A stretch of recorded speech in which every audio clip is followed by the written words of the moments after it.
And this is our first election under the new set of voting maps for the legislature. Yeah, in our area, there are a couple of races we are watching closely because of what clues they might offer heading into November. CBS 58's AJ Byattpour live in studio now to break it all down for us. AJ? Jessup, Natalie, while these new maps are more competitive, Democrats have their best chance at an assembly majority since 2010. A number of districts are still solidly liberal or conservative, so the winners in those districts tonight are all but guaranteed to be on their way to Madison. One primary in our area tests the value of former President Donald Trump's endorsement.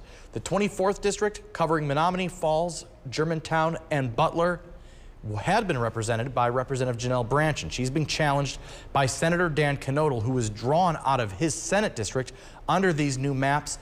The AP has called that race. You can see Knodl up big. He is going to take the 24th district assembly seat. Brandtjen was the incumbent, but not as well known as Knodl, who represented 100% of that district's voters, having represented them in the Senate. Coming into this race, Brandtjen raised only a fraction of the money Knodl did, but she was backed by former President Trump, whereas Knodl was endorsed by state legislative leaders who'd grown tired of Brandtjen pushing them to investigate conspiracy theories about the 2020 election.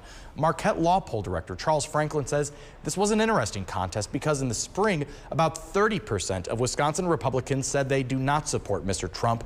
Now that number is down to about 20%, but would that mean his endorsement now carries more weight? That doesn't necessarily mean they'll only vote for Trump-endorsed candidates, but it does mean the non-Trump candidates have a bit of an uphill battle. And guys, another race we're watching is the 19th Assembly District, which runs along Milwaukee's lakefront, covering the east side, downtown, and Bayview.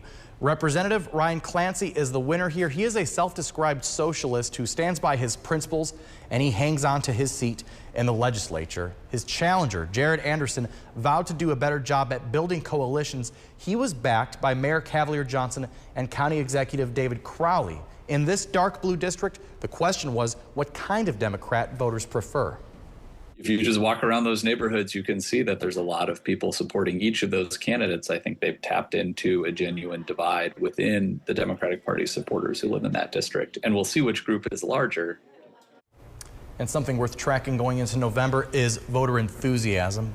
You might recall last week's Marquette Law poll showed Democrats are now similarly excited for the presidential race, at least. In the June poll, Republicans were much more enthusiastic. That gap appears to have closed. Well, going back to the value of former President Donald Trump's endorsement, we have talked a lot about the importance of voters in Waukesha and Washington County to Republicans in November.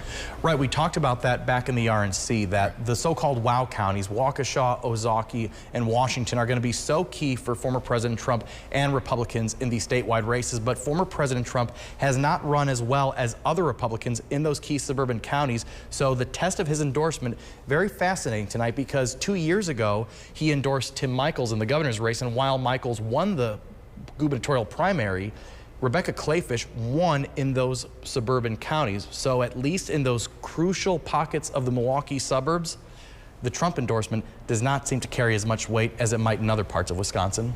Interesting stuff. Gearing up for November already, it feels like. AJ, thank you.